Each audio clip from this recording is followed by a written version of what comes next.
ফিলিস্তিন ইস্যুতে ঢাকার দৃঢ় অবস্থান পুনর্ব্যক্ত, জাতিসংঘ অধিবেশনের সভাপতিত্বে বাংলাদেশের প্রার্থিতায় 5 দেশের পূর্ণ সমর্থন। ফ্যামিলি কার্ডের নতুন স্বপ্নে বিভোর দেশের হতদরিদ্র মানুষ, তবে বাস্তবায়নে বড় চ্যালেঞ্জ দেখছেন বিশ্লেষকরা। ফুটপাত দখল করে অস্থায়ী দোকান আর রিকশায় নাকাল সিরাজগঞ্জ পৌর শহর, একাধিকবার উচ্ছেদ করলেও হচ্ছে না সমাধান। এবং কুষ্টিয়ার দৌলতপুর সহ বিভিন্ন এলাকায় তুলার বাম্পার ফলন, তবে দাম কম থাকায় হতাশ কৃষকরা।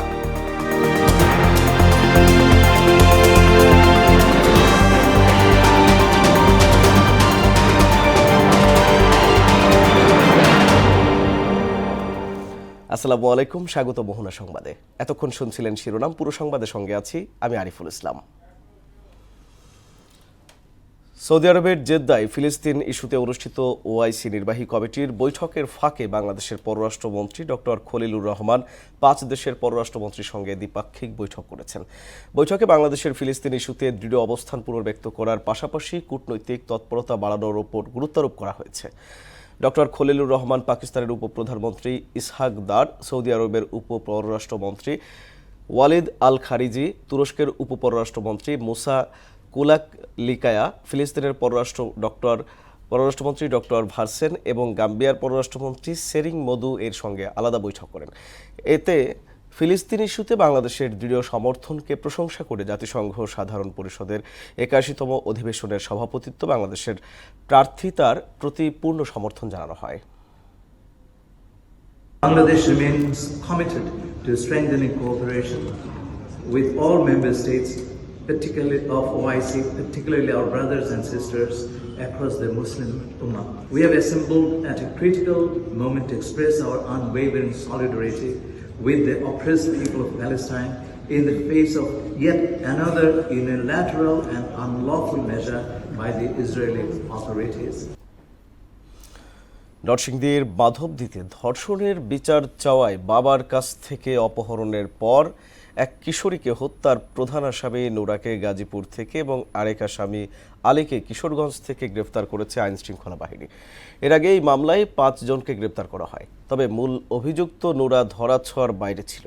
এছাড়া এই ঘটনায় ইউনিয়ন বিএনপির সহসভাপতি আহমদ আলী দেওয়ানকে দল থেকে বহিষ্কার করা হয়েছে। গেল বৃহস্পতিবার বাবার কাছ থেকে অপহরণ করে কিশোরীকে ধর্ষণের অভিযোগ ওঠে। পরে জেলার মহিষাগুড়া ইউনিয়নের একটি সরিষা ক্ষেত থেকে তার মরদেহ উদ্ধার করে পুলিশ। এই ঘটনায় অভিযুক্তদের শাস্তি নিশ্চিতে নিরপেক্ষ তদন্ত ও দৃষ্টান্তমূলক শাস্তির দাবি জানিয়েছেন বিএনপির যুগ্ম মহাসচিব ও নরসিংদী সদর আসনের সংসদ সদস্য খায়রুল কবির খোকন। গতকাল যখন তাদের নজরে এই ঘটনাটি আসে এবং তাৎক্ষণিকভাবে তারা ব্যবস্থা নিচ্ছে এবং এজাহার হয়েছে, এজাহারে 9 জন আসামি করা হয়েছে। এই ধর্ষক হিসেবে 4 জনের মধ্যে 2 জনকে আমরা গ্রেফতার করতে সক্ষম হয়েছি এবং সালিশকারী 5 জনের মধ্যে 3 জনকে অ্যারেস্ট করেছি। ফ্যামিলি কার্ডের নতুন স্বপ্নে বিভোর দেশের হতদরিদ্র মানুষ। দারিদ্র্য সীমার নিচে বাস করা মানুষ গণতন্ত্র বোঝে না অর্থনীতি, তারা কেবল বোঝে সংসারের একটু সচ্ছলতা, দুবেলা ডাল ভাতের নিশ্চয়তা। আর তাদের এই স্বপ্নের নামই ফ্যামিলি কার্ড। রাজনীতি অর্থনীতি বিশ্লেষকরা বলছেন এটি বাস্তবায়নে বড় চ্যালেঞ্জ আর্থিক সক্ষমতা। কবির খানের ক্যামেরায় উষা ফেরদৌসির রিপোর্ট। ভিক্ষা করো কেন? কিন্তু ভিক্ষাও তো দেয় না মানুষ। এখনকার যে যুগ, এই যুগে ভিক্ষাও আসে না, তাইলে আমরা কার কাছে যাব? এই কান্না নদী ভাঙ্গনের শিকার হয়ে জীবন যুদ্ধে হেরে যাওয়া বস্তিবাসী ফুলবানুর বিধবা এই নারীর বেঁচে থাকার একমাত্র ভরসা হয়ে উঠেছে একটি ফ্যামিলি কার্ড। আমরা আপনাদের মুখের দিকে তাকাবো, আমরা অসহায়, আমাদেরকে সহায় করার মতো সহযোগিতা সাহায্য আপনারা করেন। একই আকুতি জীবনের শেষ প্রান্তে এসে বেঁচে থাকার লড়াইয়ে টিকতে চাওয়া 70 বছর বয়সী সুজি বেগম আর কমলারও। বাঁচতে চান প্রতিবন্ধী সন্তানের মা রহিমাও। প্রায় 3 দশক ধরে রাজধানীর কল্যাণপুর পোড়াবস্তিতে বাস করছেন তারা। আমার একটা ছেলে প্রতিবন্ধী, আমি তো খুঁজতামও পারি না, খাইতামও পারি না, হেরে লই অনেক কষ্ট। আমার একটা ফ্যামিলি কার্ড ফেলে আমি অনেক ভালো হইতো। আমার তো কষ্ট, আমার অসুখ হয়েছে, কি করি কি খাই না খাই। আমরা গরিব মানুষ, ভালো মন্দ কিছু কিনে খাইতে পারি না, ভালো মন্দ বাজার করতে পারি না। গত 2 দশকে দেশে উল্লেখযোগ্য অর্থনৈতিক প্রবৃদ্ধি অর্জিত হলেও তার সুফল সবার কাছে পৌঁছেনি। দৈনন্দিন জীবনে কঠিন সংগ্রামের মাধ্যমেই টিকে আছে বহু পরিবার। আমি ক্যান্সার রোগী একটা, আমি ওষুধের মাধ্যমে বাচ্চা আছি। যদি সরকারের থেকে কিছু সাহায্য পাই তাহলে আমি একটু ভালো থাকবো। কষ্ট, খাওয়া দাওয়ার দিকে কষ্ট, কোনো কিছু পাই না, সব কিছুর দাম। অনেক ফ্যামিলি কার্ডটা যদি আমাকে করে দেয় তাহলে আমাকে সুবিধা হইব না একটু। ফ্যামিলি কার্ডটা পাইলে যদি 2,500 টাকার মাল আমরা পাই তাহলে আমাদের সংসার মোটামুটি অনেকটা উপকার হয়ে যাবে। প্রথম বছরে 50 লাখ পরিবারকে মাসে 2,500 টাকা দিলে বার্ষিক ব্যয় দাঁড়াবে প্রায় 15,000 কোটি টাকা, যা জিডিপির প্রায় 0.3%। ফ্যামিলি কার্ড চালু হলে এটি মোট সামাজিক সুরক্ষা বাজেটের একটি উল্লেখযোগ্য অংশ হবে, যা বাস্তবায়নে চ্যালেঞ্জ দেখছেন বিশ্লেষকরা। সার্বিকভাবে প্রবৃদ্ধি অর্জন, প্রবৃদ্ধি সামনের দিকে এগোনো, অথবা যদি বলেন কর্মসংস্থান সৃষ্টি করা, কিংবা যদি বলেন মূল্যস্ফীতি নিয়ন্ত্রণ করা, সমস্ত কিছুই কিন্তু আমরা এখন চ্যালেঞ্জ দেখতে পাচ্ছি সবকিছুতেই। অর্থনীতিটাকে পুনরুদ্ধার করা, ব্যাংকিং খাতটাকে আবার ঠিক করা এবং দ্রব্যমূল্যের দামটা টেনে ধরা, কারণ সাধারণ মানুষের একটা বড় চাহিদা হচ্ছে মানে দ্রব্যমূল্যের দাম নিয়ন্ত্রণ করা। মুদ্রাস্ফীতি যেটুকু হয়েছে সেটারও একটা উন্নতি ঘটাইতে হবে। ফলে সামগ্রিকভাবে অর্থনৈতিক চ্যালেঞ্জগুলোকে মোকাবেলা করার জন্য মানে একটি দক্ষ টিম লাগবে। ফ্যামিলি কার্ড কেবল একটি নতুন কর্মসূচি নয়, এটি সামাজিক সুরক্ষার একটি সমন্বিত অধিকার ভিত্তিক ও উন্নয়নমুখী রূপান্তরের সুযোগ বলেও মনে করছেন বিশ্লেষকরা। উষা ফেরদৌস, মোহনা সংবাদ, ঢাকা।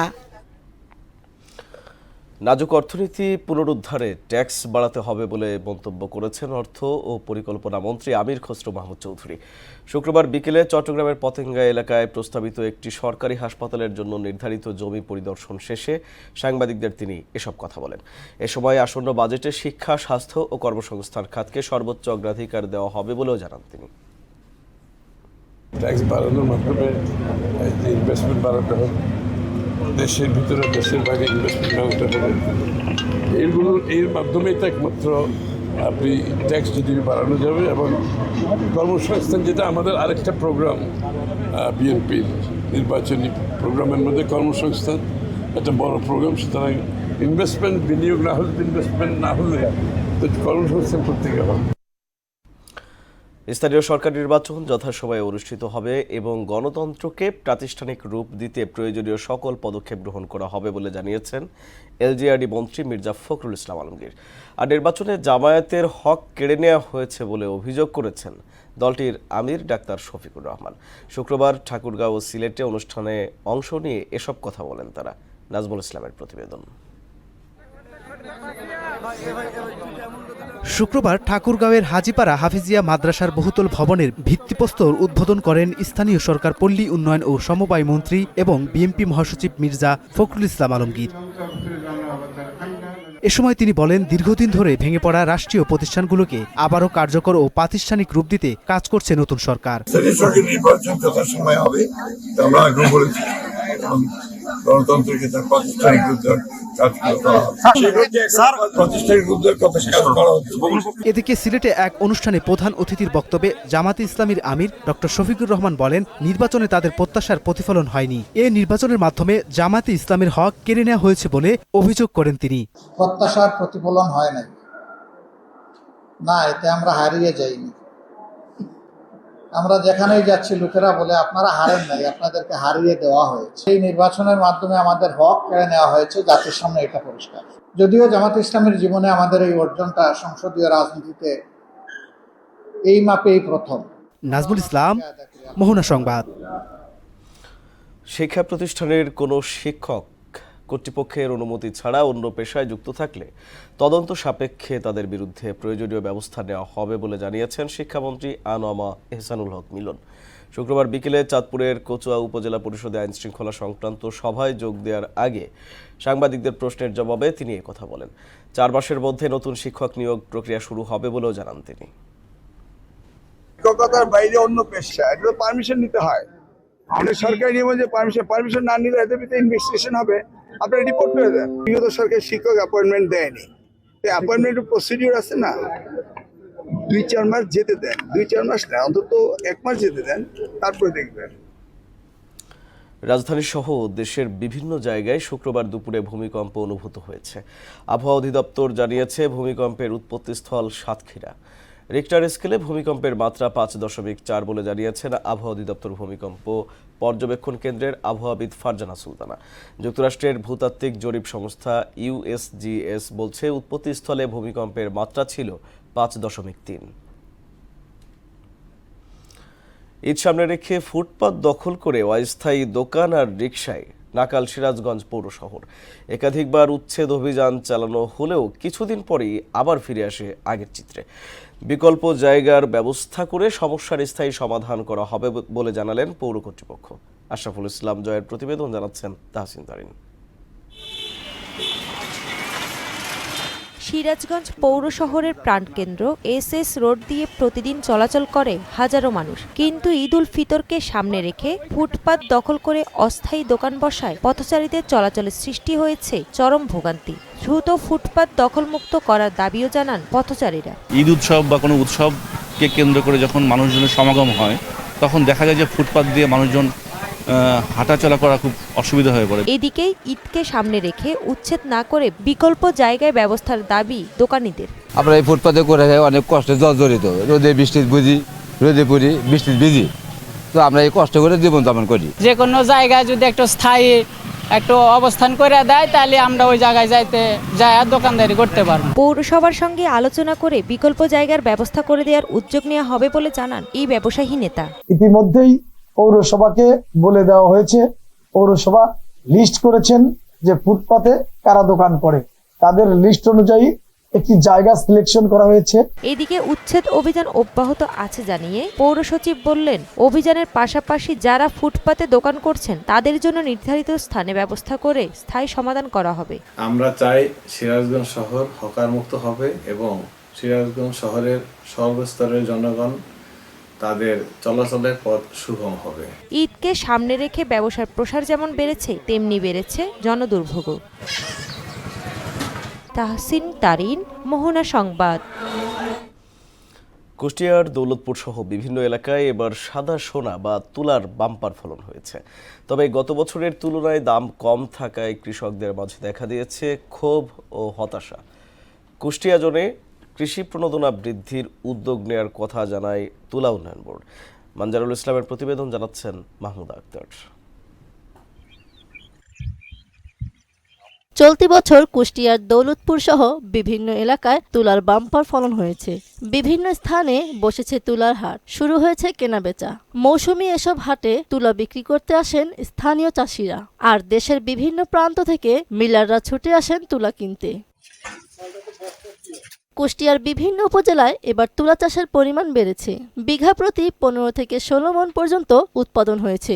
গত বছর প্রতি মণ তুলা 4000 টাকা বিক্রি হলেও এবার বিক্রি হচ্ছে 3840 টাকায়। চলতি বছর তুলার দাম কম হওয়ায় ন্যায্য মূল্যের দাবি জানান কৃষকরা। লাগানো থেকে শুরু করে অনেক লং টাইম আমাদের তুলার আবাদটা হয়, মোটা অঙ্কের খরচ। তারপরে তুলার যে একটা উঠানো মাটি থেকে জমির থেকে সেটা একটা খরচ। রেটটা যদি 4000 উপর হয় তাহলে মোটামুটি আমাদের একটু লাভজনক একটু বেশি। 20টা মতো ঝাল বিক্রি হয়েছে, তাতে 15 মণ 16 মণ এরকম হতে পারে বিঘাতে। আমরা এখানে তুলা কিনতে আসছি। তুলা আমরা মিটার দিয়ে চেক করে নিই, আমরা চাষিদের দিচ্ছি 96 টাকা কেজি। কুষ্টিয়া জোনে এবছর 155 কোটি টাকার তুলা উৎপাদন হবে। পাশাপাশি চাষিদের আগ্রহ থাকলে এবারের তুলনায় আগামীতে প্রণোদনা অধিক বৃদ্ধির কথা জানান এই কর্মকর্তা। গতবার প্রণোদনা দিয়েছিলাম 5500, এবার বৃদ্ধি করে 6200 করেছি এবং চাষিদের আগ্রহ উদ্দীপনা থাকলে আমরা চেষ্টা করতেছি যে সকল চাষি যেন প্রণোদনার ভিতরে এসে যায়, কেউ যেন বাদ না পড়ে। তবে প্রকৃত চাষিকে প্রণোদনার আওতায় আনা হোক এমনটা দাবি কৃষকদের। মাহমুদা আক্তার, মোহনা সংবাদ। ফিলিস্তিনি ভূখণ্ড সংযুক্ত করার উদ্দেশ্যে ইসরায়েলের সাম্প্রতিক ভূমি ক্রয় সংক্রান্ত আইনকে দ্ব্যর্থহীনভাবে নিন্দা জানান পররাষ্ট্রমন্ত্রী ডক্টর খলিলুর রহমান। সৌদি আরব সফর শেষে রাতে ঢাকায় ফিরে বিমানবন্দরে ভিআইপি লাউঞ্জের সামনে তার জেদ্দা সফর নিয়ে সাংবাদিকদের ব্রিফ করে এসব কথা বলেন। ফিলিস্তিনের গাজা উপত্যকায় স্থায়ীভাবে যুদ্ধ বন্ধ এবং সেখানে আন্তর্জাতিক মানবিক সহায়তাকারীদের নিঃশর্ত ও বাধাহীন প্রবেশাধিকার দেওয়ার দাবিও জানিয়েছেন তিনি। সম্প্রতি ইসরায়েল প্যালেস্টিনিয়ান জমি ভূমি দখলের নতুন পায়তারা করেছে, নতুন আইন প্রণয়ন করেছে অবৈধভাবে, এবং সেই বিষয়ে আমাদের জোরালো প্রতিবাদ এবং কার্যকর ব্যবস্থা গ্রহণ, এই দুটো বিষয়ের উপরে আমরা বিস্তারিত আলোচনা করেছি। আমরা সম্পূর্ণভাবে প্যালেস্টাইনের পক্ষে। আমরা চাই যে 1967 সালের আগের যে বর্ডার ছিল সেই বর্ডার অনুযায়ী এবং পূর্ব জেরুজালেমকে ক্যাপিটাল হিসেবে, রাজধানী হিসেবে প্রতিষ্ঠিত করে একটি ফিলিস্তিনি রাষ্ট্র গঠিত হোক, এটা আমাদের পজিশন। অবহেলিত দক্ষিণাঞ্চলকে এগিয়ে নিতে সম্মিলিতভাবে কাজ করার আহ্বান জানিয়েছেন বন, পরিবেশ ও জলবায়ু পরিবর্তন প্রতিমন্ত্রী শেখ ফরিদুল ইসলাম। শুক্রবার রাজধানীর শেরেবাংলা কৃষি বিশ্ববিদ্যালয়ের ছাত্র শিক্ষক মিলনায়তনে দোয়া ও ইফতার মাহফিল অনুষ্ঠানে এমন আহ্বান জানান তিনি। এ সময় আরও উপস্থিত ছিলেন খুলনা সিটি কর্পোরেশনের প্রশাসক নজরুল ইসলাম মঞ্জু সহ বিশিষ্টজনেরা। রমজানের সংযম আর আত্মশুদ্ধির মাস চললেও ঈদকে ঘিরে আনন্দের প্রস্তুতি থেমে নেই কোথাও। রাজধানীর বিপণী বিতানগুলোতে ধীরে ধীরে বাড়ছে ভিড়, জমে উঠছে কেনাকাটা। নতুন পোশাক, ফ্যাশন আর প্রিয়জনের মুখে হাসি ফোটানোর প্রস্তুতিতে ব্যস্ত নগরবাসী। আরও জানাচ্ছেন তরিকুল ইসলাম। রমজানের আবহে সংযমের বার্তা থাকলেও ঈদের আনন্দের প্রস্তুতিতে প্রাণ ফিরে পাচ্ছে রাজধানী। নতুন কাপড়ের ঘ্রাণ, সারি সারি পাঞ্জাবি, ঝুলে থাকা শাড়ির বাহার, সব মিলিয়ে যেন এক উৎসবের চিত্রপট। ছোট্ট শিশুরা বাবার হাত শক্ত করে ধরে আছে, চোখে নতুন জামার স্বপ্ন। মায়েরা হিসাব করছেন রং, কাপড় আর দামের। তুলনামূলক স্বস্তিতে কেনাকাটা করছেন ক্রেতারা। নেই অতিরিক্ত ভিড়, নেই দীর্ঘ লাইনের ক্লান্তি। প্ল্যান করে আসা যে ভিড় একটু কম হবে, আর যেহেতু রোজা সকালের দিকে এসে যেন ওটা শেষ করতে পারি। আমাদের তো বয়স হয়ে গেছে, এখন আসে আগের মতো নিজের মজা পাইনি। ছোটবেলায় আব্বার সাথে কিনতাম, জামা কিনবো, এমনি অর্নামেন্টস কিনবো, আর অনেক কিছু কিনবো। মার্কেটের অবস্থা তো তুলনামূলক গরমই, তারপরেও কিছু করার নাই, নিতে তো হবেই। ব্যবসায়ীরাও বলছেন দিন যত গড়াবে ভিড় তত বাড়বে। আলহামদুলিল্লাহ, আল্লাহ পাক যাচ্ছে শুকরিয়া। সামনে হয়তো হইতে পারে আরো 10-20 দিন রয়েছে, জমজমাট বেচা কেনা হচ্ছে, আমাদেরও আমরা খুশি। সংযম আর সহমর্মিতার শিক্ষা বুকে নিয়েই এগিয়ে চলছে ঈদের প্রস্তুতি। লক্ষ্য একটাই, প্রিয়জনের সাথে ঈদের আনন্দ ভাগাভাগি। তরিকুল ইসলাম, মোহনা সংবাদ, ঢাকা। এবার সারা দেশে অনুষ্ঠিত সভা সমাবেশ নিয়ে প্রতিনিধিদের পাঠানো তথ্যচিত্রে ডেস্ক রিপোর্ট। বান্দরবান প্রেস ক্লাবের সাংবাদিকদের স্বাস্থ্যসেবা নিশ্চিত করতে এক অনন্য উদ্যোগ গ্রহণ করেছে হিল ভিউ হাসপাতাল অ্যান্ড ডায়াগনস্টিক সেন্টার। কিশোরগঞ্জ পৌরসভার সাবেক মেয়র আবু তাহের মিয়ার রুহের মাগফিরাত কামনায় 1500 অসহায় ও হতদরিদ্র মানুষের মাঝে ইফতার সামগ্রী বিতরণ করা হয়েছে। ময়মনসিংহ মহানগরে জামায়াতে ইসলামীর রোকন সম্মেলন 2026 অনুষ্ঠিত হয়েছে। এতে প্রধান অতিথি হিসেবে উপস্থিত ছিলেন বাংলাদেশ জামায়াতে ইসলামীর কেন্দ্রীয় সেক্রেটারি জেনারেল অধ্যাপক গোলাম মিয়া পরোয়ার। নারায়ণগঞ্জে মহানগরী বাংলাদেশ শ্রমিক কল্যাণ ফেডারেশনের অগ্রসর কর্মীদের কর্মশালা অনুষ্ঠিত হয়েছে। এতে প্রধান অতিথির বক্তব্য রাখেন অধ্যাপক হারুনুর রশিদ। মৌলভীবাজার 4 আসনের সংসদ সদস্য মোহাম্মদ হাজি মুজিবুর রহমান চৌধুরীর উদ্যোগে শ্রীমঙ্গল উপজেলায় পলিথিন বর্জ্য ব্যবহার রোধকল্পে সচেতনতা তৈরি ও রাস্তাঘাট, পাহাড়ি ছড়া, কৃষি জমি থেকে পলিথিন ও প্লাস্টিক বর্জ্য অপসারণ কর্মসূচি চালু করা হয়েছে। তাদেরকে দখল থেকে আমরা ছাড়িয়ে দিব। কুষ্টিয়ার কুমারখালীতে এএন আনসার ফাউন্ডেশনের উদ্যোগে পৌর শহরের প্রায় 5 শতাধিক অসহায় ও পথচারীদের মধ্যে ইফতার সামগ্রী বিতরণ করা হয়েছে। খুলনার রূপসা উপজেলার রূপসা সরকারি কলেজ প্রাঙ্গণে বিএনপির তথ্য বিষয়ক সম্পাদক আজিজুল বারী হেলালের উদ্যোগে ইফতার ও দোয়া মাহফিলের আয়োজন করা হয়। কেরানীগঞ্জে আটিফ হাওয়াল স্কুল অ্যান্ড কলেজ মাঠে ঢাকা আসনের সংসদ সদস্য আমানুল্লাহ আমনের পক্ষ থেকে ইফতার ও দোয়া মাহফিলের আয়োজন করা হয়। দিনাজপুর 6 আসনের সংসদ সদস্য অধ্যাপক ডাক্তার AZM জাহিদ হোসেন নিজ এলাকায় অসহায় মানুষের মাঝে চিকিৎসা সেবা প্রদান করেছেন। মাহমুদ আক্তার, মোহনা সংবাদ। দর্শক, এই পর্যায়ে জানিয়ে দিচ্ছি আজকের সংবাদপত্রের গুরুত্বপূর্ণ শিরোনামগুলো।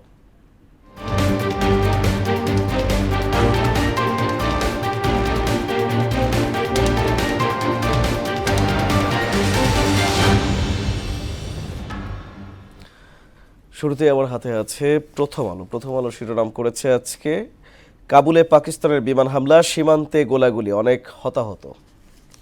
দেশে 13 মাসে 32 ভূমিকম্প, উৎপত্তি কম ঝুঁকির অঞ্চলেও। নরসিংদীর মাধবদী কিশোরী ধর্ষণ ও হত্যা, স্থানীয় বিএনপি নেতাসহ গ্রেপ্তার 6। দৈনিক ইত্তেফাক, পাকিস্তান ও আফগানিস্তানে পাল্টাপাল্টি হামলা। সাজার নীতিমালা না থাকায় উচ্চ আদালতে টিকছে না অনেক ফাঁসির রায়। ভূমিকম্পে কাঁপল দেশ, উৎপত্তিস্থল সাতক্ষীরা। সমকাল, 12 কেজির সিলিন্ডার গ্যাসে বাড়তি খরচ 500 টাকা।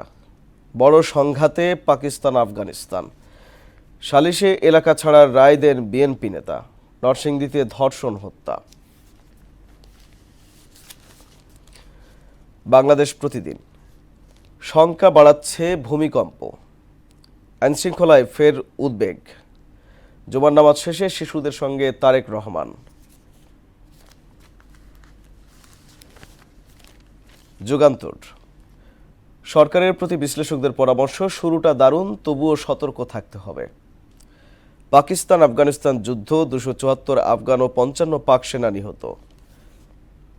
ত্রয়োদশ জাতীয় সংসদ প্রথম অধিবেশনে সভাপতিত্ব করবেন doctor Mosharraf. The Daily Star, now it's open war, says Islamabad as strikes hit Kabul. Clashes rage across border, both sides report heavy casualties, world urges calm. এই ছিল সংবাদপত্রের গুরুত্বপূর্ণ শিরোনামগুলো। দর্শক, আর এরই সাথে শেষ করব মোহনা সংবাদ। যাবার আগে জানিয়ে দেব শিরোনামগুলো আরও একবার।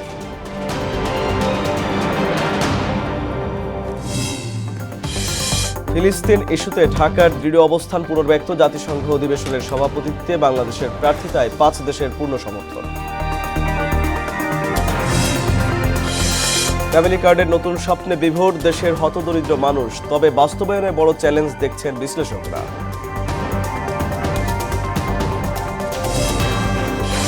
ফুটপাত দখল করে অস্থায়ী দোকান আর রিকশায় নাকাল সিরাজগঞ্জ পৌর শহর।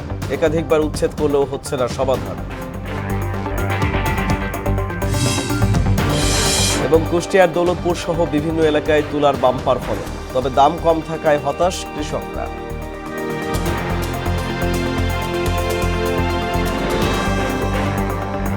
এই ছিল মোহনা সংবাদে। পরবর্তী সংবাদ দুপুর 1টায়। এর আগে সকাল 11টায় দেখবেন সংবাদ এক নজরে। মোহনার সবশেষ খবর জানতে ভিজিট করুন www.mohana.tv। সংবাদ দেখতে পারেন ফেসবুক, ইউটিউবেও। এতক্ষণ সঙ্গে থাকার জন্য ধন্যবাদ সবাইকে।